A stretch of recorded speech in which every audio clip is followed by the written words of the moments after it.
Hello and welcome to Kneeling Not Standing, the first podcast. I'm delighted to be joined by my first guest on this podcast, Mr. Richard Kiely. Richie, thanks for coming in and thanks for being the first guest. No worries, thanks for having me. It's an honour to be the first guest. No doubt it's going to go from strength to strength, but and congratulations to you. You're flying it.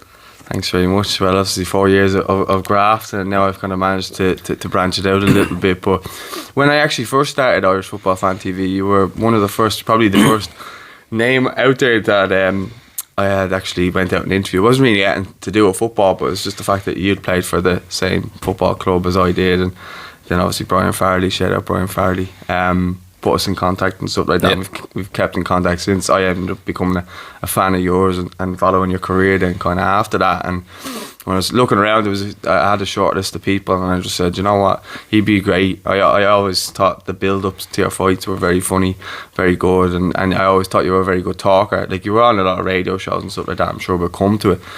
But how have you been? It's been a while because of COVID and stuff like that, so I actually haven't seen you since the MVP fight. So we'll obviously go in and around your career after that, but just how have you been in and around that time of COVID? Yeah, I've been good. COVID is actually, I've been one of the lucky few that COVID has been good to. I got a new house, which was great. Which is I'm one of the very lucky few that is able to get onto the property market. I'm very grateful for that. A lot of that was, came off the back of the MVP fight. So I've been good. Like everyone, it's been frustrating. It's been difficult. It's had its ups and downs. For the most part, I actually can't complain. I've done a lot of I suppose a lot of development work on myself. Very new age, but it is what it is. I feel like I'm after progressing as a person, for the want of a better word. But like everyone, there's been ups and downs. I've been lucky enough. I haven't been touched by COVID. I had it, but I had it very mildly. So I haven't been touched by COVID in terms of like my family and my friends have all been healthy. So I've been quite lucky. I know there's a lot of other people that haven't been as lucky. So I'm very aware of how fortunate I am. I totally relate to what you're saying in regards to growing as a person. Like, I feel like I'm a totally different person than I was before the lockdown. Even with drinking and diet and stuff like that. It's totally the same. Different. Exactly the same for me. The drinking aspect, I didn't even realise how much I was drinking. Yeah. Prior to COVID, and it was only when they had that circuit breaker, I was like, Jesus Christ, and like everyone was doing their walks and then out swimming, and that was a huge benefit for me. So it was outside my 5k, but like, here we make some allowances. I think everybody broke that, so. They did. Well, I know a lot of people adhere to it, but I think people had to do what they had to do in terms of, once they were being responsible. I won't judge anyone for doing what they had to do for their mental health. It's essentially you're imprisoned within a 2.5k radius at one stage, and a lot of people were able to handle that. Other people had to do what they had to do just for their mental health. And I think once people were being responsible with their health and others, I wouldn't judge them for that. Yeah, no, and I think that's fair. But like, there is only so much you can do within that radius, as you say, that you end up just going off the wagon a little bit. And I found myself going out well outside the 5k, but just as you say, being responsible. I wasn't near anybody, but it was just to get yourself out, because I'm one of those people, I can't stay in the same place for too long. I need to see something different. I need some new scenery. I'm sure you're probably the same, and people are like that, or else they just end up going off the wall. But yeah, well, there was a lot of people. I know a lot of people that stayed within their 5k, and there was a lot of people that were mentally impacted by the fact that they were, for want of a better word, like, not to dramatise it, but imprisoned. Yeah, no, within a 2.5k radius, and not everything that was their and not to politicise it, but like, they felt like their freedoms were being were being taken from them. And I'm not here to say whether that was the case or that wasn't the case. I think it was an unprecedented scenario, and look, it is what it is. But like, I suppose, to relate it back to the individual, the people who are impacted by it, like I said, people do have to do what they have to do for their own well-being, and like I said, I was lucky enough that I wasn't impacted. It was, it had mostly benefits for me. Yeah, well, look, at this stage we're over the worst for hope it never comes back in terms of the lockdown. And from December to March last year was horrific. But anyway, look, we're over the worst of it. We're going to bring you back to right where it started for you, your upbringing, Where do you actually come from? I know you're from Tala, but like, Yeah, what was your upbringing like? I'm from Toymaville, beside Cuckoo's Nest. For anyone that would be familiar with that neck of the woods, that's where I'm from originally. That's where I grew up, and then up until I was a teen. When I was a teen, then I was of a transient nature, we shall say. I moved around, but my family home was kind of stayed in Toymaville. My mum is still there, so yes, that's where I grew up. Tell us about your childhood and, you know, where you went to school. What were you like in school? I imagine you were a messer. I wasn't a messer. I was actually really good in school up Oh, until yeah, I was good in school, and for the most part in primary school I was academic enough. You know, I always did well in exams, and actually got a scholarship when I was younger. You know, and then I suppose in sixth class, I had behavioural issues at times. You know, in sixth class, I probably would have, for the most part, it was good, and then I had behavioural issues. Then towards sixth class, they kind of reared their head, and then between first and second year, I was relatively good, with little things. But I suppose from third year onwards, I suppose my behaviour wouldn't have been. The parents were getting called. Yeah, they were. But yeah, I was at an age then at this stage I didn't really mind, didn't care. Like there was nobody telling me what to do, you know, which isn't good. At that stage, were you learning fighting, or were you? I was doing martial arts since I was 9. I started, well, no, something, telling you a lie, 7. I started when I was 7. I went into a karate club, and I thought it was deadly. I had the white suit on, and I thought it was deadly. And then they were doing like these 10 punches, and at the end of it, the 10 punches, they let out what's called a Kiely, where they all roar. But it was only 7. I thought they were all roaring at me. So that experience, I just legged it out of the gym. I was there, they're all running shouting at me, and I was gone. But and that was I was there, never going back. But then I was very lucky in Tala. There's an elite contingent of martial arts coaches. Probably the most, you know, we're blessed in Tala in terms of the coaches that we have. They're literally world class, and they've turned out world champions and multiple time champions. And just up the road from me was a guy called Chris Dennison, who kind of who most of these coaches had learned of. So I went up there when I was 9, just recreationally. I think one of the guys, my next door neighbour, was going up. I said I'll just tag along, and I think my parents were just happy to, you go there and give us 2 hours apiece. And that's where it started. I really loved that club, and I loved the martial arts. You know, it was what I thought martial arts was in my head. I did all these fancy kicks, spinning kicks, jumping, turning kicks. I know about them, yeah. But that was, you know, and the style, and then the style I learned there with kind of the loose hands down, chin up, you know, arrogant. That is the way you fight. That's the way I fight, yeah. That's what I learned there, and I've carried that right throughout my martial arts career, and it's kind of unique in MMA.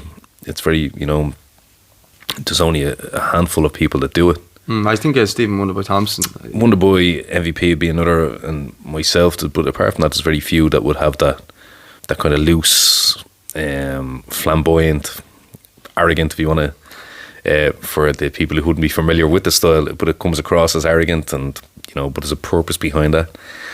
But that's where I learned. I learned that when I was, you know, I started off there, I was 9. I carried that right through my career, my professional career, my kickboxing career, up into, you know, the ironically enough, the one fight I didn't do it in was in the MVP fight, and we'll get to that. I suppose the injury I had to, and I just felt so awkward. Yeah, this is totally against what you're used to. It was against the ethos. I suppose it was against the grain of what I'd learned, you know. But yeah, so like I was very lucky in terms of the martial artists that I had around me. Like I said, it was Chris Dennison, and then when I went into full contact kickboxing, I was with Norman Kelly. And that's where I won a lot of my titles, my full contact titles, and, you know, and then there's other martial artists there as well, Martin Bannon, Dave Heffernan, Liam Dale, that I all learned off, you know, and the level of experience and knowledge that they have is fantastic. So I was very lucky to learn off these people, you know.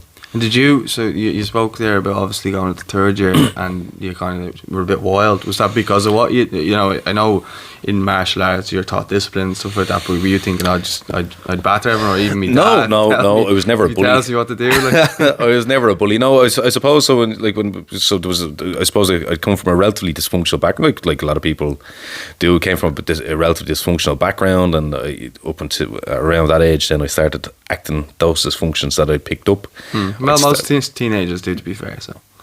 Yeah, and like I make no apologies for the you know, that was I was a product of my environment at the time. When you know better, you do better. I didn't know better at the time, and so, but I was never a bully. Like, I was never a bad guy.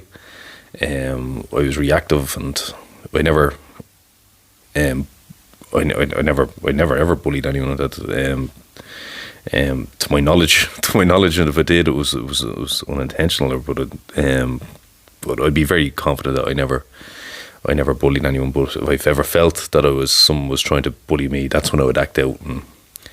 And you know, and I didn't like the same thing. I kind of railed against authority figures at the time, so that would have been like in schooling. I just felt like nobody's going to tell me what to do anymore, and I didn't mean that in a kind of, you know, a disruptive way. It was just I didn't want to be told what to do or what have you, you know.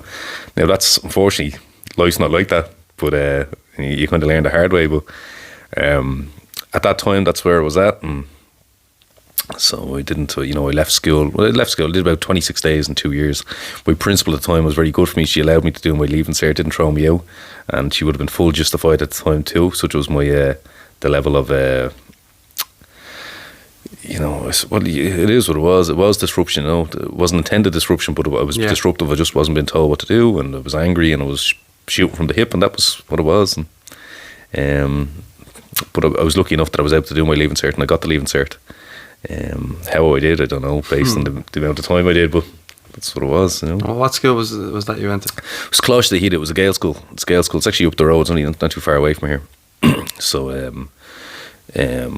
you know, it was a new enough school. It was a good school. So I had no issues with the school. The issue was with me, you know.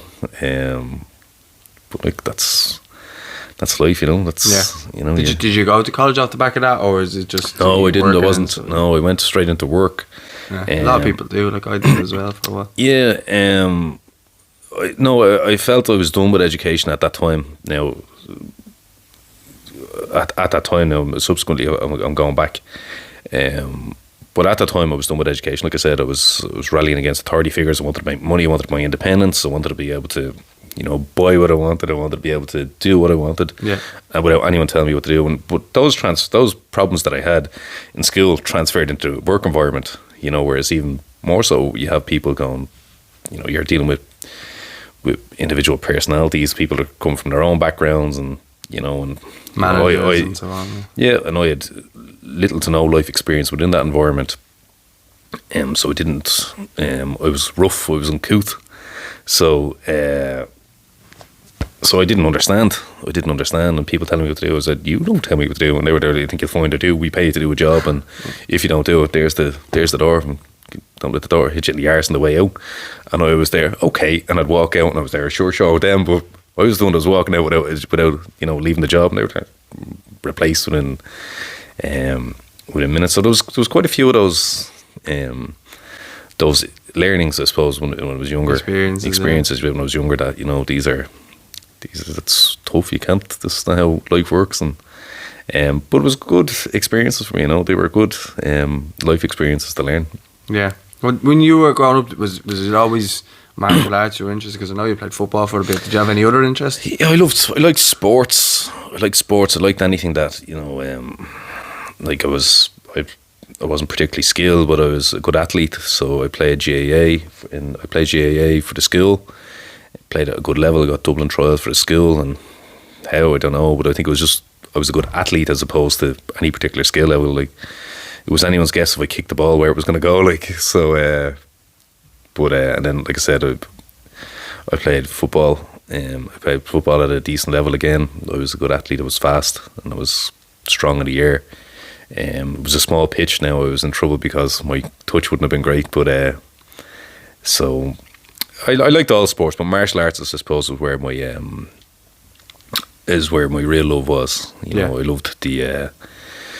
I loved the competitive element of it. I loved challenging myself. There was also at times there was a dysfunctional, like an unhealthy obsession with martial arts. Because you think it's almost like the measure of a person. Like your self-worth is caught up with whether you win or lose. If you're a good fighter, you're a good person. If you're a bad fighter, if you lose a fight, you're a bad person. And that carried with me right through my career, that I needed to have a separation there. That a loss is a loss and a win is a win, and there's an equilibrium that you need to maintain throughout that. But your self-worth doesn't raise or lower based on or predicate on how you're progressing or how you're doing with throughout your career. And that took a long time to realize. But martial arts would have been my main obsession, and that's what I loved. That's what I loved doing. I loved the different, the challenges, being able to do the splits or kick a particular height, or having the leg dexterity that you see in all the movies, the Jean-Claude Van Damme movies at the time. And that was what I wanted to do, and that's I ended up doing it professionally, which was living the dream at a high level. Yeah. But see, obviously the scene wasn't that big till probably Conor McGregor came along and really took it off to a whole different extreme. But for you, like, were you looking at it as a way of maybe making a career or having a couple of marquee fights? How did that all come into play? Where you started? No, there was no avenue at the time for to do that. My dad was an avid martial artist. He was a full contact karate champion. It was just bare knuckle at the time. So, I would have learned, or would have been passed on, that this is the way. It's like all kids, you look up to your dad, and that's what I wanted to be. But there was no aspirations, or there was no avenues to do it professionally. Apart from boxing. But I found at that stage, I found boxing to be a limited skill set, a very, very good skill set to have. And there's lots of boxers that their hands are, most boxers, their hands are significantly better than martial artists, or they were at the time. Not so much now, I would say. But there was no career path apart from boxing. But I always found boxing to be a limited skill set, even at that time. Yeah. So that's why I felt like kicks were more powerful. Kicks gave you, you were able to kick from the leg all the way to the head, and you could also use, there was a longer distance, and I could cover longer distances, and I could jump kick, spin kick, all this type of stuff, and would generate massive amounts of power that boxers wouldn't have been able to do, or they wouldn't have known how to defend. And that's not to denigrate boxing, because I've been in with boxers. Conor McGregor has mentioned it before, obviously, with the Floyd fight, and he was talking about the different, in boxing you are literally only looking out for the fists, whereas with MMA it is so much more that you have to. And that's not to denigrate boxing. Like, I'm in the ring with some very, very skilled boxers that have put manners on me. You're there, like, that's right. There's learning to be had there. And you fight a good boxer, you know all about it. You have to be on your top of your game. But the reality is, it is a limited skill set.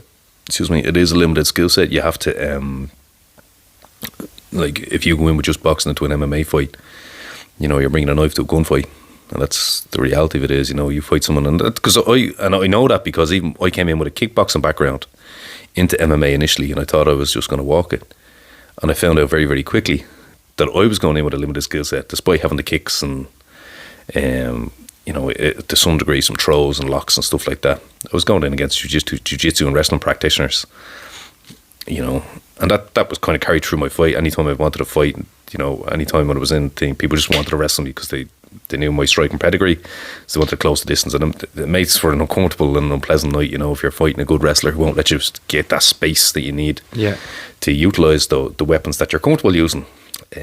So I had to adapt at that, and that was so.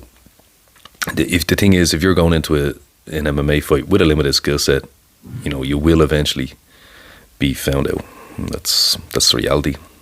Yeah. So how did you find it? Because you know you got in with Dave Roach, and he, like, again, we talk about people who kind of the MMA world here, himself, John Kavanagh and so on, were the originals, weren't they? Yeah, I've been blessed. Like Dave Roach in particular, like we all know John. John is, you know, John's needs no introduction. His reputation, you know, his reputation is well known in the MMA circles. Dave Roach, not so much. And Dave Roach is an elite coach. He was an elite martial artist, you know, which people don't see, but he was an elite fighter, and a great person, a really, really decent person. A really, really decent person, which, you know, struck me, because if you were to meet Dave Roach and you were to talk to him, he's soft-spoken, he's kind, he's empathetic, a decent guy. You get into the cage with him and you're there like, whoa, this person, like, and that's the thing that strikes me with Dave so much, is that the average person on the street would pass this or would talk to him and go, that's a really, really decent guy. Now, the average asshole on the street would go to Dave, that's a soft touch, and they would be so sorely mistaken, you know. Like, I firmly believe that Dave could fight at UFC level now, still at this age, and I won't reveal his age.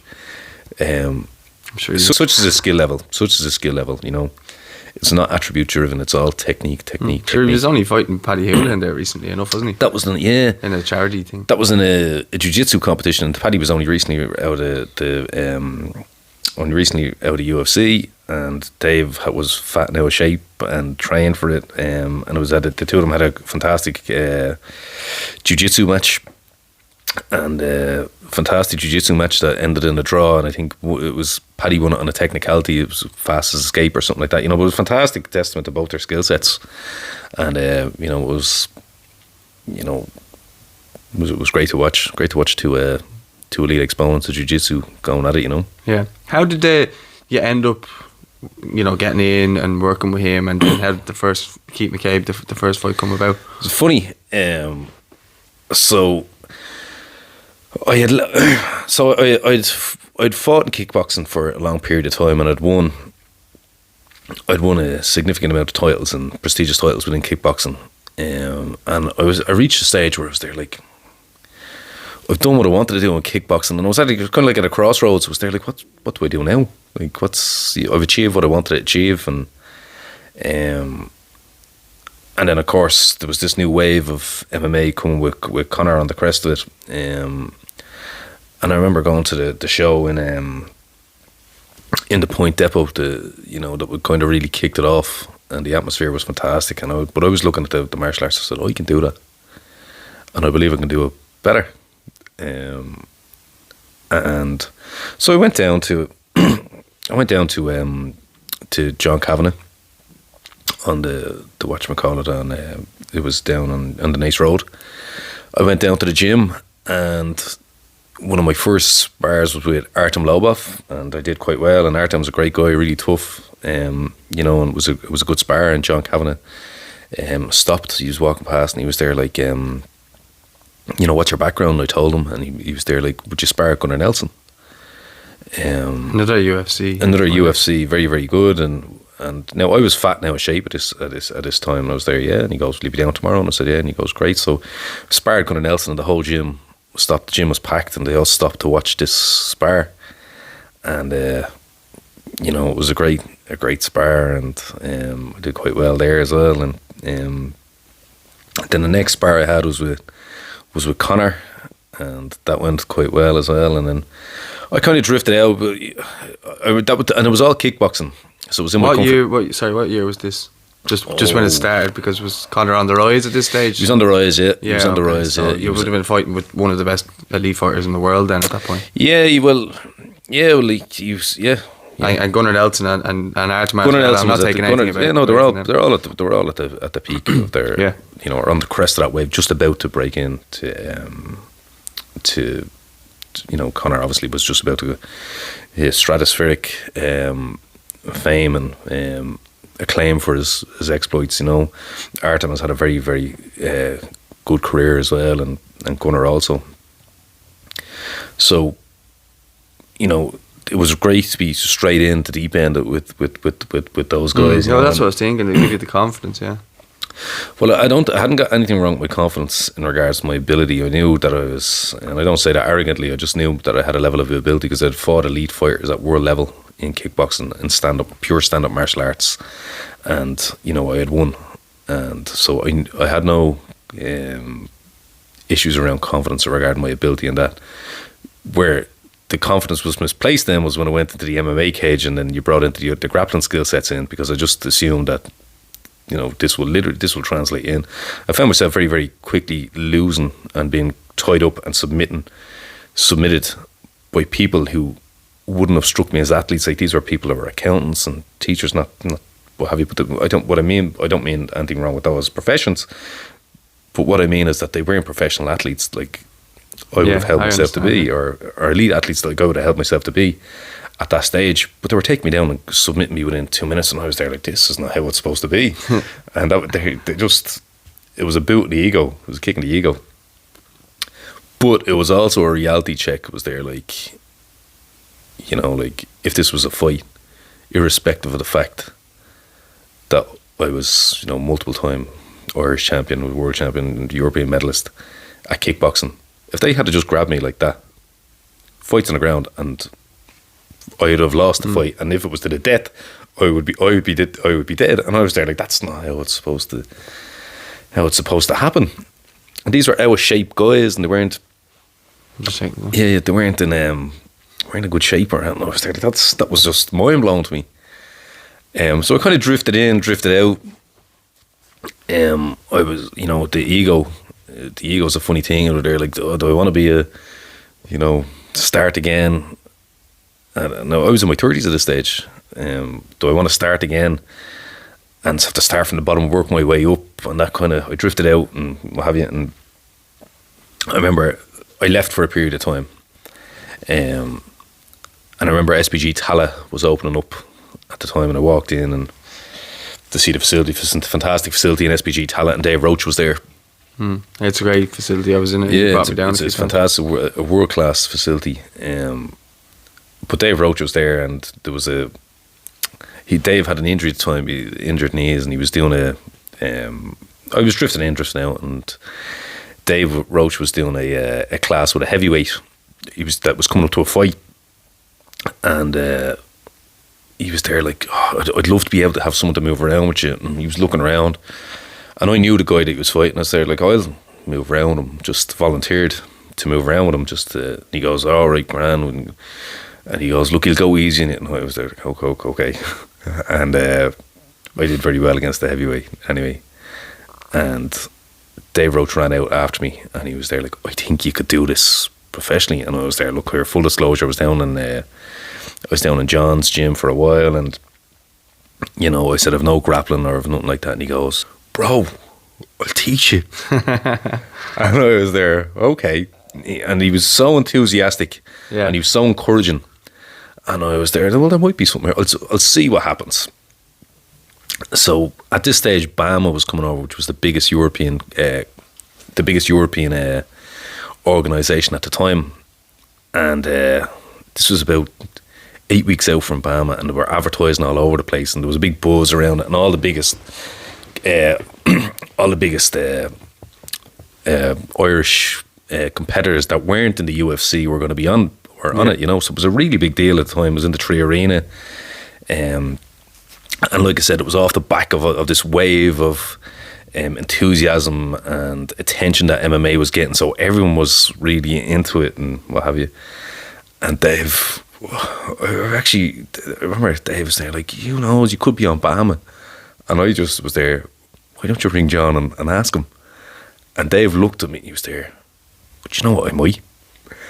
So I thought nothing more of it, and then the more we trained, Dave was there like, I think that you'll really do really, really well here. And I said, look, I don't think John Kavanagh will put me on after, that I drifted out and what have you. And which was, and rightly so, because it was inconsistent, and it kind of dropped in and dropped off the face of the earth, which isn't a good impression for for any elite coach. It's like imagine going to Man United and turning up, doing really well, and just going off. And I'm sure it's happened. Yeah. They're like, what's the crack? And Dave was there. Look, I'm really good friends with John. I called in a favour and gave me the wink.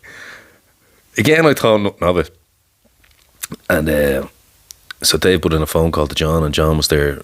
Exactly what I said. Look, he's been inconsistent. I'm not sure if what's the crack, or he's ready for this. He's no grappling or anything. And Dave was there. I'll train him. And then as soon as I think John heard that, he was there. Okay, I'll give him a chance. But he goes, if he commits, and that's what John said to me. John texted me and he said, look, commit to it. And he goes, you have a genius there with Dave Roach. That's what John Kavanagh said. So I was training with them with John Kavanagh as well.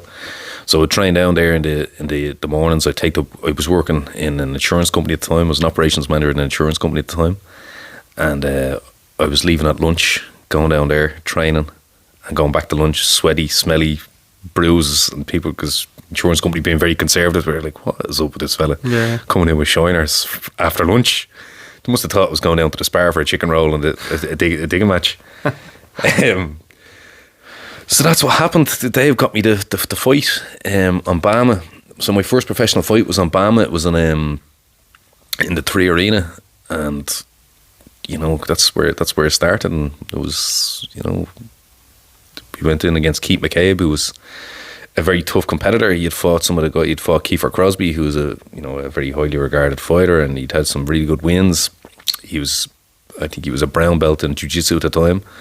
I'd known jiu-jitsu, so we had 6 or 7 weeks to formulate a game plan against this fella.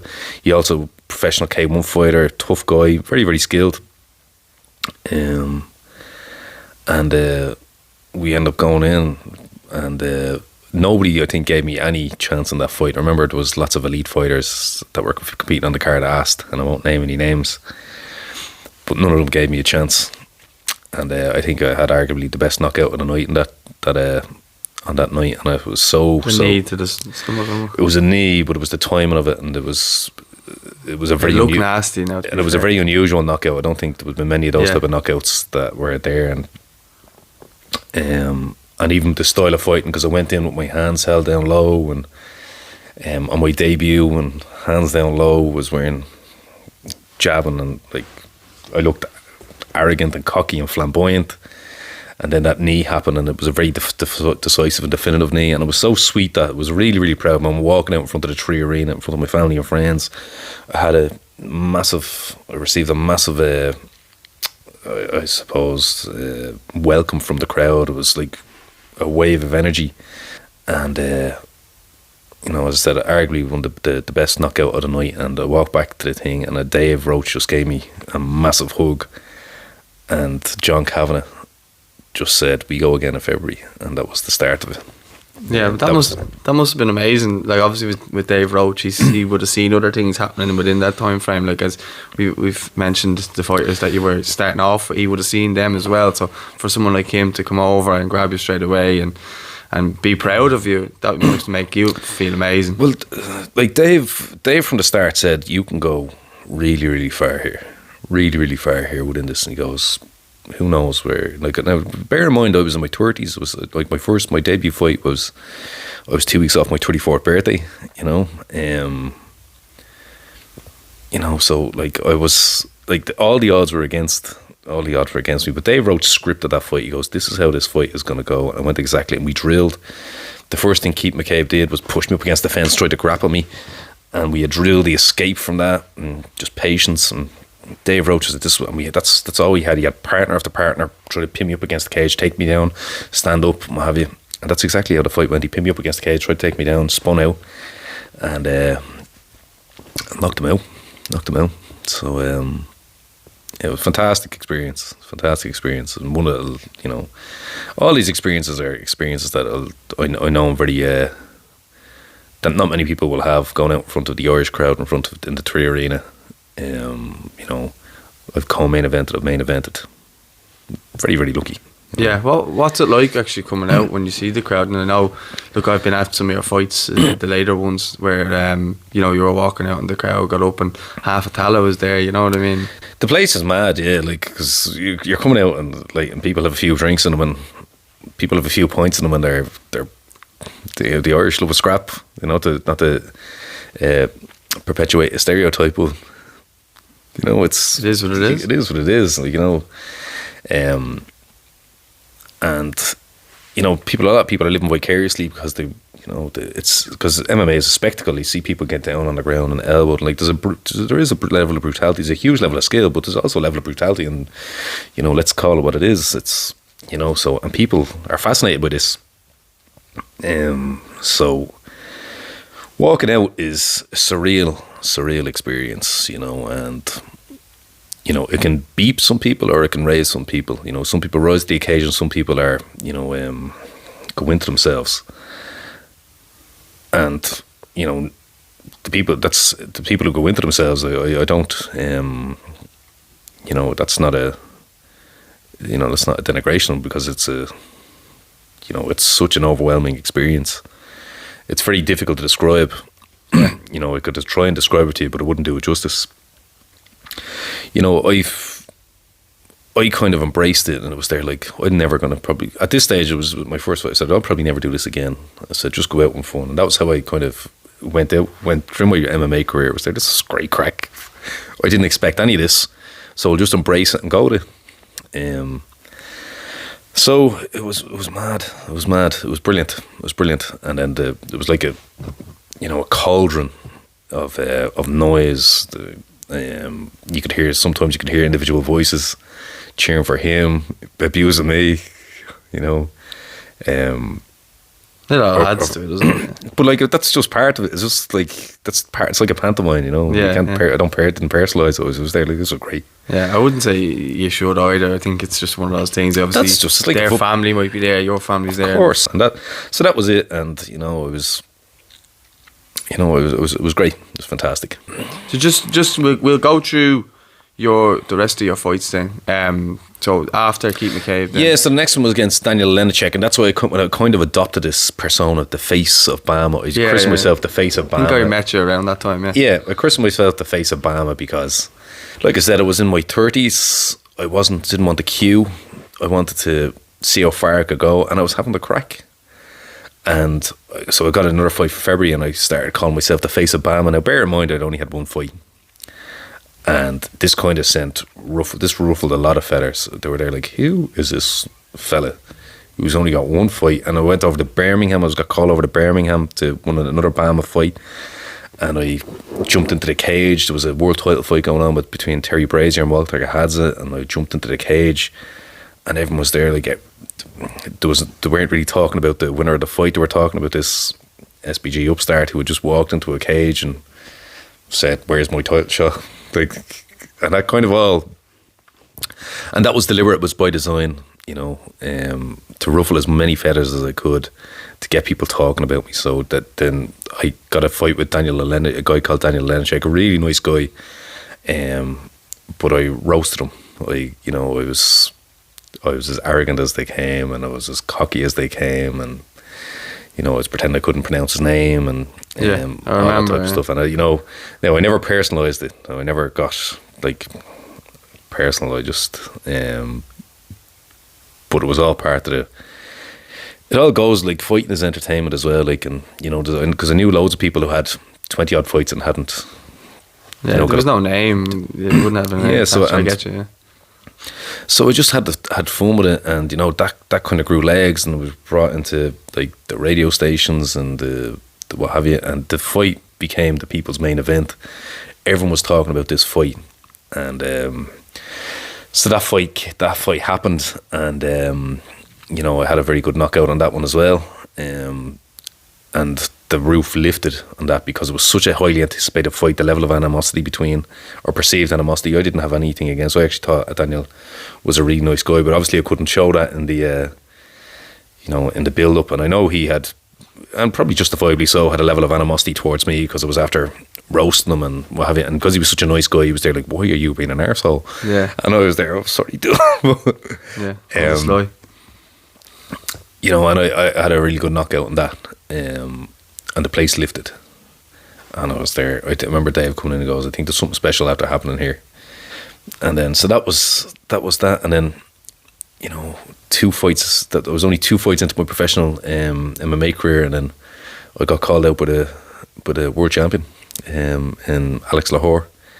And I remember that guy, Lahore. Yeah, Alex Lahore. He got called out, but he was at there winning his world title, and he called me out. He was there. This is an Irish kid making noise, and I was there. He's talking about me. That's when you know you're doing something right, though. Well, after 2 fights, it's been unheard. Like 2 professional fights, been unheard of. Calling for a world title, you know, like Conor hadn't done it. There was nobody that had done it, you know. So there was this buzz being generated, and you know, and it was mad. It was surreal. And you know, so the Alex Lahore fight was next. That was for the world title. That was a main event in the Tree Arena. It was a huge buzz. We were in RTE and Nicky Bourne's show, and you know, that nearly came to blows. I antagonised him so much. The 2 of us nearly went head to head. I remember the build, but it was intense. Yeah. And I was in his head, and you know, and in fairness to him, he was unfazed. You know, but I know he was unfazed. But a couple of weeks out from the fight, in a Shark Tank, I got my foot through a kick, got my foot caught in the mat, and the ACL popped. And I was supposed to get surgery on it. I went into the fight with 2 bands in it, so we wouldn't know which one was what, because the stability was gone.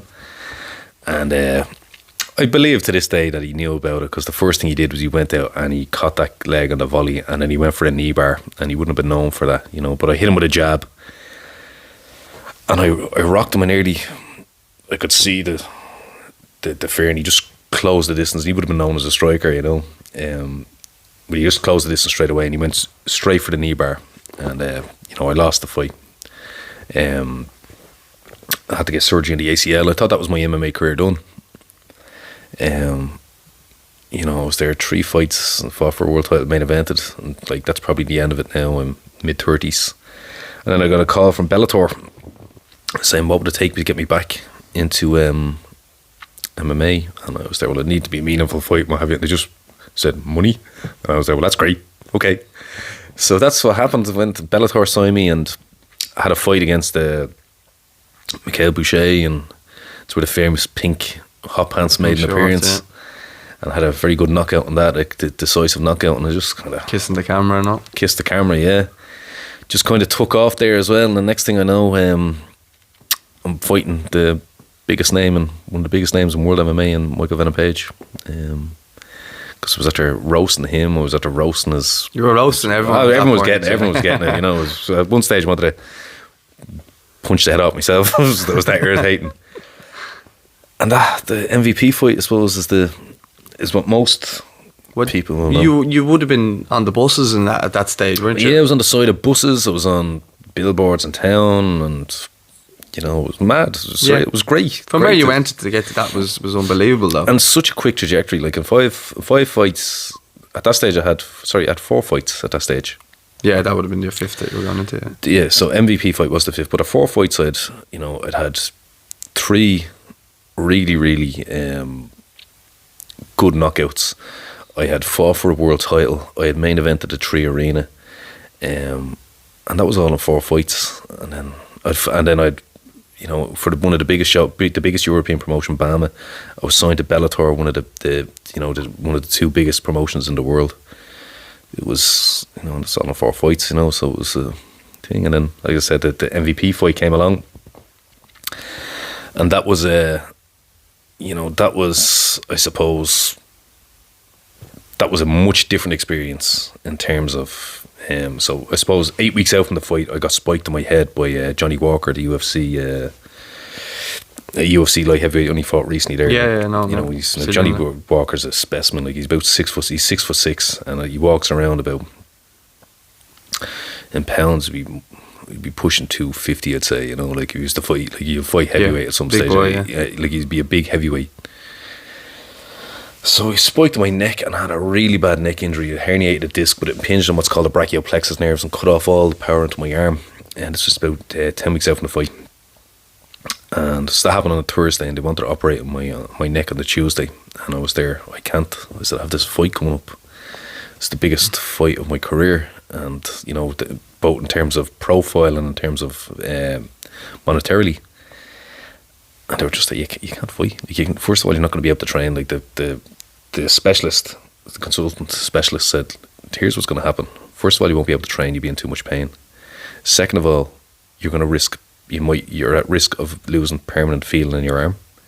And thirdly, the likelihood is you're going to get a debilitating injury in that fight, because you're not in any capacity able to do it. And I remember my mum was there, and she was there, you can't do this fight. And I asked her to leave, and I told the doctor, I said, look, I have to fight. That's the money probably too good. And he was just there, like, I just remember looking at me incredulously. And there was a couple of factors. Yeah, the money was, you know, it would create the opportunity. I wanted to get a house. I have a little boy, and I wanted to get a house for me and my son. And you know, like, everyone is familiar with the housing market now, and being able to get a house on your own in this market is almost unheard of, unless you're in a very, very small subsect of people, you know. And so I went in and did the fight anyway, and I was antagonising him. I was in his head, and the build-up was mad, and I went into the fight, and I remember the specialist who was actually there, who was actually doing my neck, was at the fight, and he had said to me, he said to me, he was there, this is probably one of the bravest things I've ever seen done. And he goes, if you pull this off, he goes, I don't think there'll be anything like it. Now, I didn't pull it off. I got an absolute hiding, but I went in, and I remember trying to throw the arm, and I was just floppy, and he was acting as he does, and I just gave him the middle finger. I was there like, fuck you. Yeah. Pardon when I was there, but like, fuck you. And I just said, I'll go out with my shield, and that's what happened. You know, and but I take a huge amount from that fight, like in terms of like people say, oh, you got bashed and what have you, and I said I did. That's the reality of the fight. But a lot of people didn't see the lead up to that fight, the amount of pain, you know, not being able to train, the weight cut, had to drop 10 kilos in 36 hours to just to get in and make the fight. Yeah. You know, knowing then that you're going to go in and get knocked out. So it took a huge amount of courage to do it. You know, and this MVP had just crushed another man's skull. 2 fights that he had a decompressed in the fight, a decompressed fracture in the skull against a guy called Sorborg Santos. So you're seeing this going in, and then knowing that I would be going in debilitated and severely compromised, not being able to. The only thing I had that I felt I was able to catch him up was a left hook. But even at that, like, you know, he's so long and what have you, unless you get the ability to move, you know, and that's what happened. And that's what happened. But like I said, it taught me a lot about myself. It taught me a lot about my character, which I feel is much more important than any fights. Like, the fights were fun and what have you, you know. But that taught me a lot about myself as a person, the type of character I was, and the fact that I could tackle adversity. You know, that like even the weight cut, like dropping 10 kilos, that's 10 litres of water. 10 litres of water, or where is it? Your feet. On my feet. Like, that's 20 of them for my body. Like 20 of them. Imagine taking, like, feel the weight of that. Like, it's 20 of them that you were taking out of your body in 36 hours. Yeah.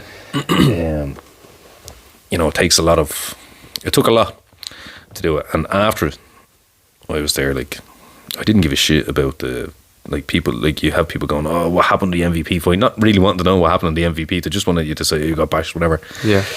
And that's fine. MMA fans are fickle.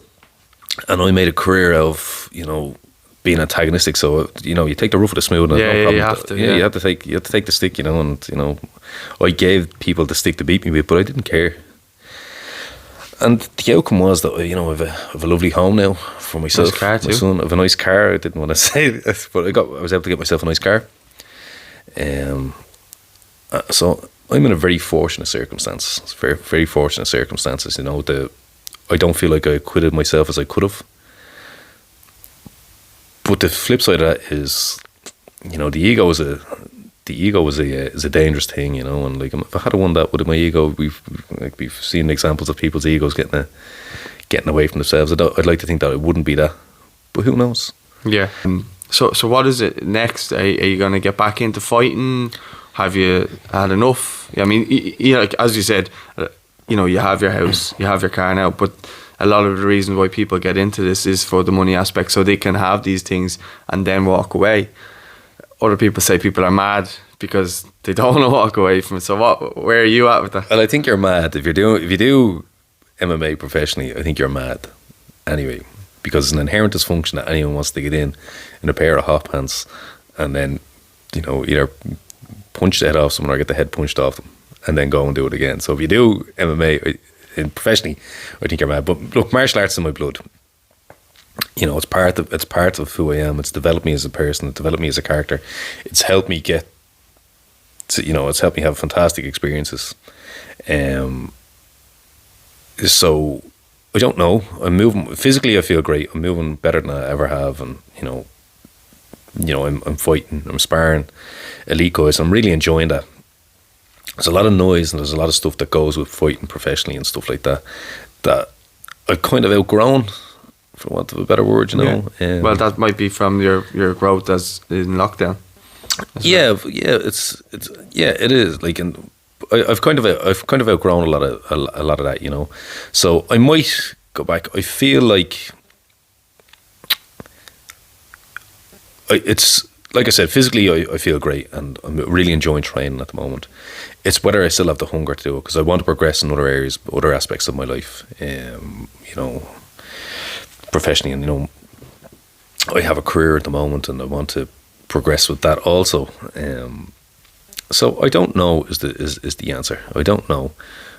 I'm not done with martial arts by any stretch, and I feel that there's something there for me to achieve competitively. I don't know what that is yet, what I want to do yet. So I don't know is the short answer, and that's a bit of soul searching and figuring out to do there. In that regard. Good to have opportunities though, like as in different routes that you can choose rather than nothing. Look, I've said it. I'm very, very lucky. I'm, the 0.1 of 1% that has actually, had, some relative financial success from MMA. So I'm lucky in that regard. Most people do it, and they don't make much money out of it or what have you. And I'm not saying, geez, I'm not a millionaire or anything like it, or I didn't make anything like that, but I made enough to get something from it, apart from just the memories and stuff like that, which were also equally as brilliant, but so I'm lucky.